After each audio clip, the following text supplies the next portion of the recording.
বন্ধু, আজকে হাটে যাবি? বিক্রি বাটা কিছু হবে বলে মনে হয়। প্রচন্ড বৃষ্টি হচ্ছে তো। আরে লকাই, হয়তো মানুষজন কম বেরুবে, কিন্তু বিশাল পরিমাণে একটা লাভ করতে পারবো আমরা, বুঝলি? সেটা কিভাবে হতে পারে? চাইলেই তো আর বিশাল পরিমাণে লাভ করা যায় না। এবার চাইলেই প্রচুর পরিমাণে লাভ করতে পারবো আমরা। কালকের সংবাদপত্র পড়েছিস? হ্যাঁ, পড়েছি তো। সংবাদপত্রে আবার কি লাভ করবার উপায় লেখা আছে নাকি? ধুর, তুই যে এত বোকা, কি বলবো। আমি আবার কি করলাম?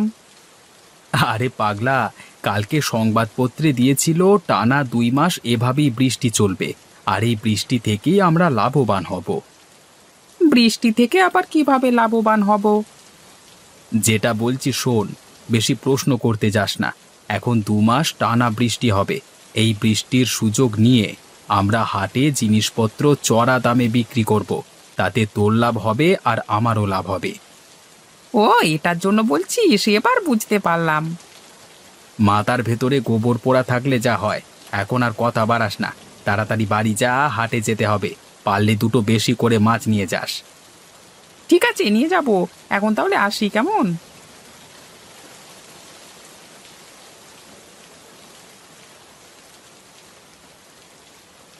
আজকে হাটে তো একটা দোকানও খোলা নেই। ভালোই হলো, আমাদের কাজ আরো সুবিধের হয়ে গেল। ঠিক বলেছিস লকাই। চল, একটা ছাউনির নিচে গিয়ে বসি। মনে হয় আজকে আর কেউ বেশি দোকান খুলবে না।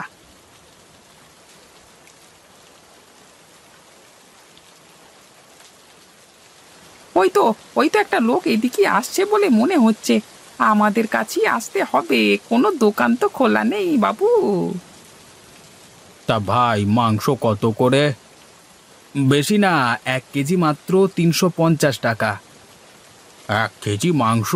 তাও আবার মুরগির মাংস 350 টাকা? ওরে বাবা!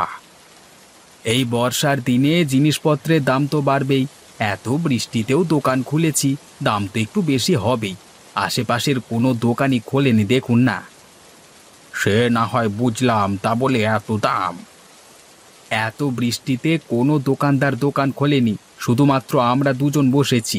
দামটা একটু বেশি তো দিতে হবেই দাদা। আচ্ছা আচ্ছা, আমায় 2 কেজি মুরগির মাংস দিও। এই নিন আপনার 2 কেজি মাংস। আপনার হয়েছে 700 টাকা। এই নিন আপনার টাকা। বলিস কি রে ভাই, একদিনেও এত টাকা মুনাফা আমি তো আগে কখনো দেখিনি। দাঁড়া দাঁড়া, মনে হচ্ছে আরো একজন আসছে।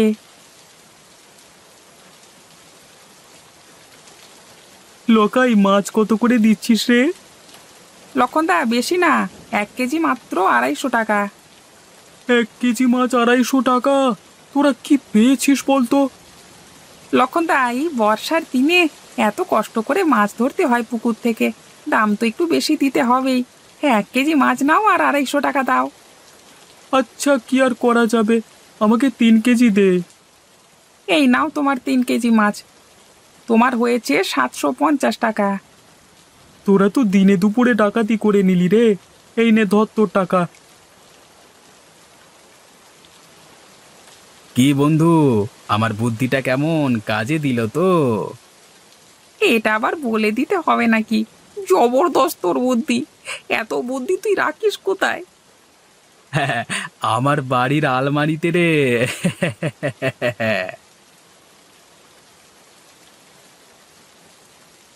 ও ভায়া, আরে হাটের দিকে গিয়েছিলে নাকি? হ্যাঁ, হাটে গেছিলাম, দিনে দুপুরে ডাকাতি করে নিলে। কেন গো, তোমার সাথে আবার কে ডাকাতি করলো? কি আর করবে ডাকাতি? তোমাদের পাড়ার নগেন মাংস বিক্রি করছিল, আমি কিনলাম, 350 টাকা কেজি হিসেবে নিল। বলেন কি গো, 150 টাকার মাংস 350 টাকা নিল? একেবারে 200 টাকা বেশি। তার বলতে, হাটে কোনো দোকান খোলেনি বলে যা ইচ্ছে তাই করছে ওরা। আচ্ছা, আমি এখন বাড়ি যাই, দেরি হয়ে যাচ্ছে আমার আবার।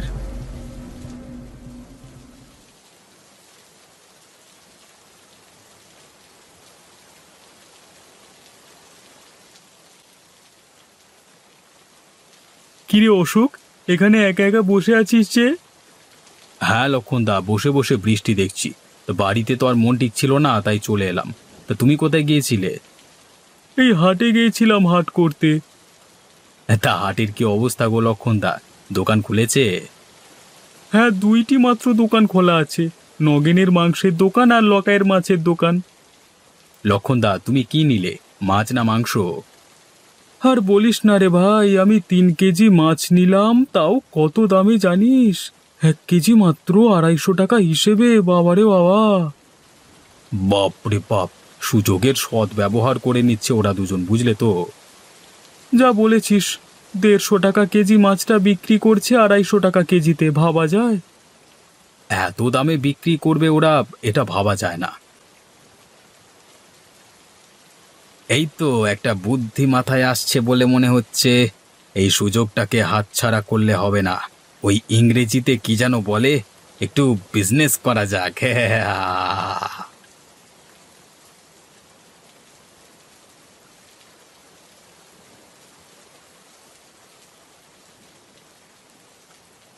কি গো, এবার তো কিছু একটা করতে হবে। এইভাবে বাড়িতে বসে থাকলে তো আর সংসার চলবে না। কি করব বলো? কাল সংবাদপত্রে দিয়েছিল এখন 2 মাস টানা মুষলধারে বৃষ্টি হবে। আমাদের পুকুর থেকে মাছ ধরে হাটে নিয়ে যাও না গো একবার, বিক্রি করলে তবু সংসারটা চলবে। এই বৃষ্টিতে মাছ না হয় নাই ধরলাম, কিন্তু কিনবে কে? যা বৃষ্টি হচ্ছে তাতে লোকজন বাড়ি থেকে বেরোবে বলে তো মনে হয় না। তুমি অত চিন্তা করো না, বিধাতা ঠিক একটা না একটা উপায় বের করে দেবে। এইভাবে মুষলধারে বৃষ্টি চলতে থাকলে কিছুদিনের মধ্যেই বন্যা হয়ে যাবে, তখন সংসার চালানো আরো মুশকিল হয়ে যাবে। আরে অশোক দা যে, তা কি মনে করে আমার বাড়িতে?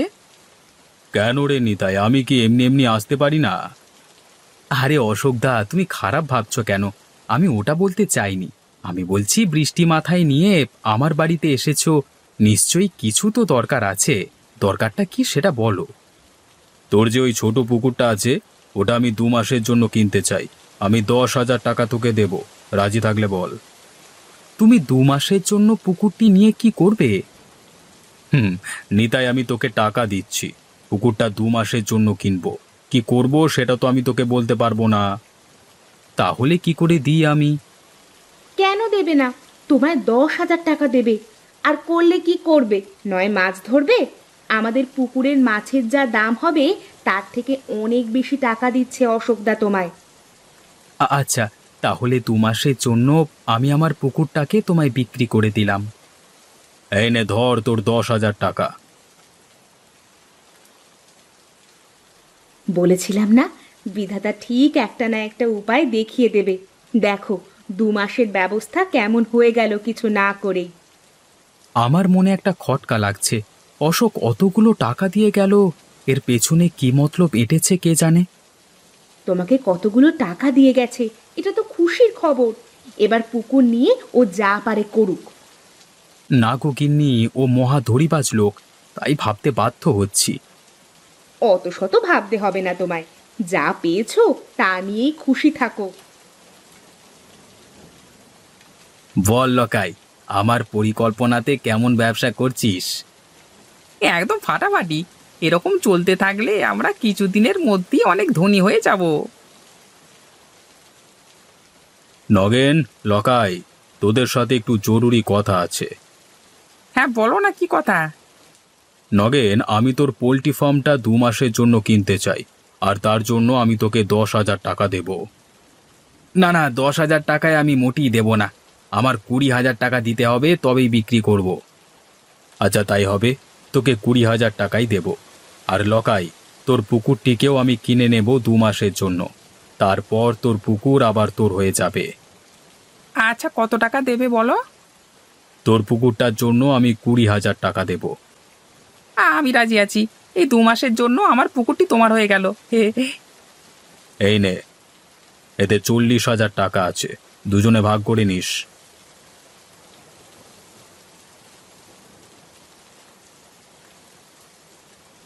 নে তাড়াতাড়ি হাত চালা, আবার হাটে গিয়ে বিক্রি করতে হবে। এই তো বাবু, তাড়াতাড়ি করবার চেষ্টা করছি। এখন গ্রামের সমস্ত পুকুর এবং পোল্ট্রি ফার্মের মালিক হলাম আমি। এবার আপনি যেমন খুশি দামে বাজারে মাংস এবং মাছ বিক্রি করবেন, তাই তো? ঠিক ধরেছিস তুই। এটা কি বলে ব্যবসা, বুদ্ধি যার টাকা তার, কথাতেই আছে। এই যে হয়ে গেছে বাবু, তাহলে এবার এগুলি হাটে নিয়ে যাই। হ্যাঁ, নিয়ে যা।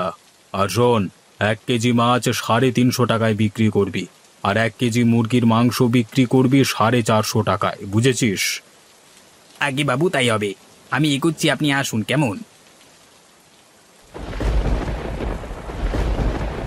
আসুন আসুন, আমাদের দোকানে আসুন, সব কিছু জিনিস তরতাজা পাবেন, নিয়ে যান। ভাই, আমাকে 2 কেজি মুরগির মাংস দাও তো। এই নিন আপনার 2 কেজি মুরগির মাংস, আর আপনার বিল হয়েছে 900 টাকা। সে কি, 1 কেজি মাংসের দাম 450 টাকা? আগে হ্যাঁ। আমায় 1 কেজি মাছ দে তো, একটু ভালো দেখে দিবি। হ্যাঁ হ্যাঁ বাবু, আমাদের দোকানের কোনো জিনিসই খারাপ নয়। না হলে ভালো। এই নিন বাবু, আপনার 1 কেজি মাছ, আপনি আমাকে 350 টাকা দেন। বলেন কি মশাই, 1 কেজি 350 টাকা? হ্যাঁ বাবু, ওই দামই দিতে হবে। এদেরকে একদম বিশ্বাস করবেন না, একেবারে দড়িবাজ লোক। আমাদের সবার থেকে পুকুর কিনে চড়া দামে মাছ বিক্রি করছে, আবার মাংসের ক্ষেত্রেও একই কাজ করেছে। তুমি আমায় দড়িবাজ বলছো, কিন্তু যখন তুমি চড়া দামে বিক্রি করতে তখন সেটা দোষ নয়। হ্যাঁ অশোকদা, আমি আমার ভুল বুঝতে পেরেছি। আমি তোমাদের দেখাতে চেয়েছিলাম, একজন বেশি মুনাফা করতে চাইলে বাজারে কম্পিটিশন বেড়ে যায়, জিনিসপত্রের মূল্য বেড়ে যায়, ভারসাম্য হারিয়ে যায়। এটা তো আমরা ভেবে দেখিনি। আজকে অশোকদা আমাদের চোখ খুলে দিয়েছে, আর এই ভুল হবে না। সবাই অশোককে খারাপ ভাবতো, কিন্তু আজকে উনি সবার জন্য এত বড় কাজ করলেন, নিজের লোকসান করে। লোকসান তো হয়নি। এই নাও তোমার সব টাকা, আমি ফিরিয়ে দিচ্ছি।